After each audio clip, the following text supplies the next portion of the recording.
baptême du Saint-Esprit, c'est l'intitulé du livre du dimanche, 52 pages édité par la maison Nodi Bethel.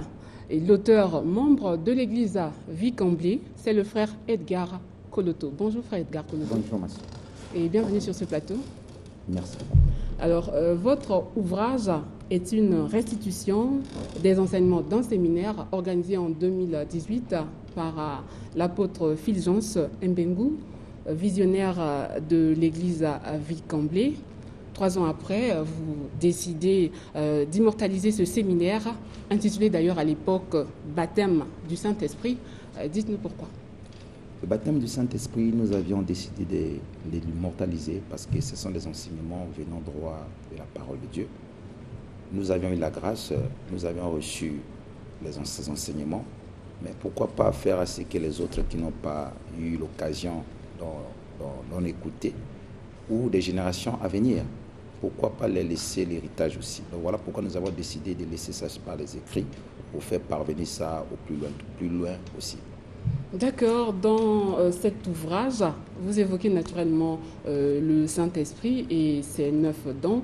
À la page 7 de votre document, voilà, vous écrivez « Il faut être constamment dans le baptême du Saint-Esprit ». J'aimerais avoir des éclaircissements. Madame, vous savez, même Jésus-Christ lui-même, il est né des vertus du Saint-Esprit. Mais la Bible nous présente que après sa naissance, après son baptême d'eau, il y avait le Saint-Esprit qui était descendu sur lui. Mais il ne s'était pas arrêté là. Mais il s'était dirigé dans le désert pour être revêtu de la puissance du Saint-Esprit. Nous, étant disciples de Jésus, étant des fils de Dieu, nous méritons de vivre constamment le baptême du Saint-Esprit. Donc vivre avec le Saint-Esprit. Le Saint-Esprit est en activité quand il est en mouvement, quand nous lui disposons le temps. Donc à nous de lui disposer le temps, c'est comment? Être en permanence en lui invitant et être en permanence dans sa présence. Lui donner le temps afin qu'il s'exprime, qu'il se manifeste. Si nous le recevons et que nous le gardons et que nous n'avons pas le temps de le laisser se manifester, il s'attriste. Voilà pourquoi les enfants de Dieu doivent être constamment dans le baptême du Saint-Esprit. Le baptême du Saint-Esprit, c'est pas inventé. C'est Dieu lui-même qui le recommande. Nous avions lu quand Jean-Baptiste est venu, il a précédé Jésus, il en a parlé du baptême du Saint-Esprit, que celui qui vient après moi vous baptisera du feu et du Saint-Esprit. Donc ce qui veut dire que le Saint-Esprit, c'est même la vie de l'Église. C'est très important pour la vie de l'Église et les enfants de Dieu. Voilà, le Saint-Esprit, c'est la vie de l'Église.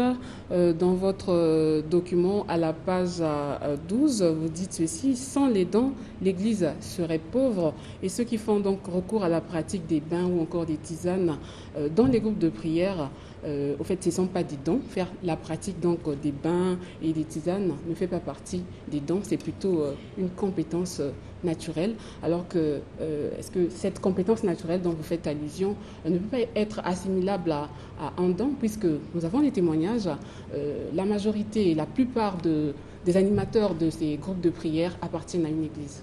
Premièrement, madame, quand on parle de l'église, ce n'est pas un groupe de prière. L'église, c'est le corps du Christ. Les assemblées sont nombreuses. Il y a des réunions qui se réunissent de gauche à droite. Mais l'église, c'est le corps du Christ. Quand on parle de l'église, on parle du corps du Christ. Le Saint-Esprit a été destiné pour l'église. Or, les groupes de prière que nous parlons, ce sont des groupes qui se sont formés dans les maisons. Et dans ces groupes-là, ils n'appartiennent à aucune assemblée que Dieu, et dont appartient un envoyé de Dieu. Ces animateurs-là appartiennent à... Ces animateurs-là, il y en a. Ils ont des églises, mais à côté, ils ont des groupes de prière. prière. Vous pouvez être animateur d'un groupe appartenant à une église, mais si Dieu ne vous envoie pas, vous n'avez pas mandat. Mais arrivez là-bas. La Bible aussi nous demande que ce que vous allez faire, vous allez le pratiquer selon l'analogie de la foi. Donc nous devons concorder cela avec la foi, la parole de Dieu. Mais toutes les pratiques que nous voyons qui ne sont pas affiliées à la foi, disons à la parole de Dieu, nous considérons ça que ce n'est pas de Dieu. Bon, revenons sur la question, vous avez parlé de ces pratiques-là. Oui, c'est de la connaissance, parce que quand nous regardons les 9 dons, il n'y a pas ces dons cités tels que des lavements, des tisanes, il n'y a pas ces dons-là. La oui. suite, c'est la guérison. Donc, en fait. quand nous touchons la guérison, c'est là où je vais en venir.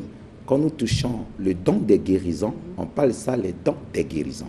Dans ces dons des guérisons, il y a une diversité. Donc, Dieu opère ce don en multiforme. Donc, il y a la guérison miracle, il y a la guérison médicinale et il y a la guérison thérapeutique aussi. Mais dans la guérison thérapeutique, il faut faire simplement ce que Dieu a recommandé. Si on associe ça avec d'autres pratiques obscures, ça devient, ce n'est plus de Dieu. Donc ce n'est pas un don, mais c'est une connaissance que nous avions acquise, nous avions hérité par exemple des parents. Donc pour vous, on ne devait même pas utiliser des tisanes, ou soit on peut utiliser, mais c'est pas... Bon, vous avez dit que c'est pas recommandé. Moi je pourrais dire que interdit qu'il n'ait pas utilisé des tisanes, non. On peut utiliser les tisanes. D'avance, je vais vous rappeler, je vais vous dire une chose. Vous savez, il y a un roi dans la Bible qui était touché de l'ulcère. Vous savez comment on l'a soigné? Par les feuilles de figues. Ces feuilles de figues-là, quand on va plus loin, c'est la tisane. J'ai bien dit ceci, que dans la guérison, il y a aussi la guérison thérapeutique. Mais ce qui est malsain, c'est que derrière cette guérison, s'il y a quelque chose d'obscur, ce n'est plus de Dieu.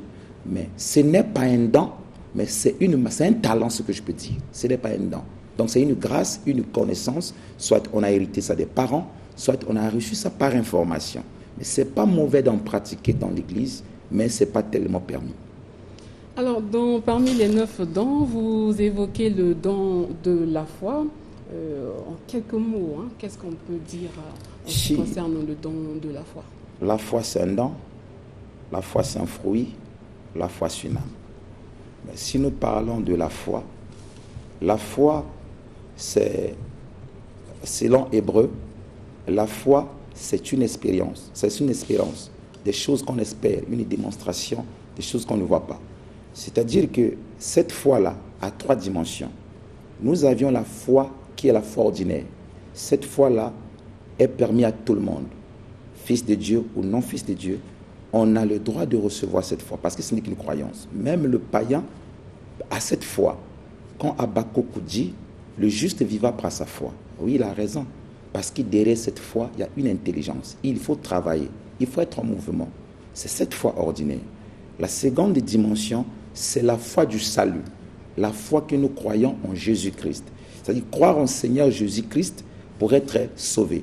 Cette foi-là est donnée à l'Église. C'est la foi dont les chrétiens possèdent. Mais la foi que nous parlons ici, c'est la foi dans. La foi là n'est pas donnée à tout le monde. C'est la qualification. Par exemple, nous voyons Jésus quand il a ressuscité Lazare. Par exemple, quand nous voyons Moïse quand il traversait à partager les eaux de la mer. Ça, c'est l'œuvre de la foi. Cette foi-là n'est pas donnée à tout le monde. Merci beaucoup. Les téléspectateurs vont peut-être approfondir les connaissances. Pour se procurer de votre document, il faut se rendre au siège de l'église La Vie Comblée. Oui, pour se procurer de ce livre, il faut se rendre à l'église. Déjà d'avance, ce livre est déjà disponible depuis plus d'une semaine à l'église Vie Comblée. Donc pendant les jours des cultes, ce livre, on peut en avoir à l'église centrale le mercredi, le jeudi, le vendredi et le dimanche. En dehors de l'église centrale, il y a quelques de nos églises qui ont déjà reçu ce livre.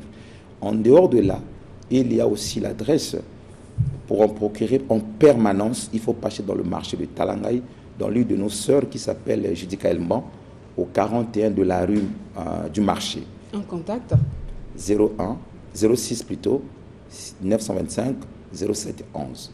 Si vous appelez, ça c'est moi directement. Là, vous pouvez en avoir.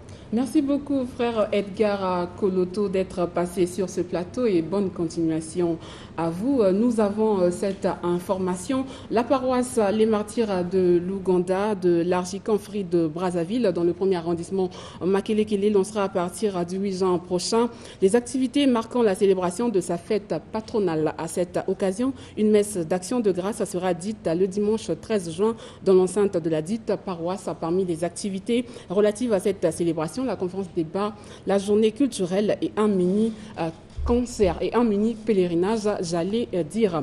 Vous êtes nombreux à attendre chaque dimanche l'apôtre Richard Fila Sainte-Desbiens. Pour ce dimanche, souffrez un peu. L'apôtre Richard Fila s'entretient avec nous dimanche prochain. Juste après le générique fin, vous suivrez l'entretien avec le frère Philémon, disciple du prophète Archamon, autour du thème « Accomplissement de la prophétie d'Isaïe ».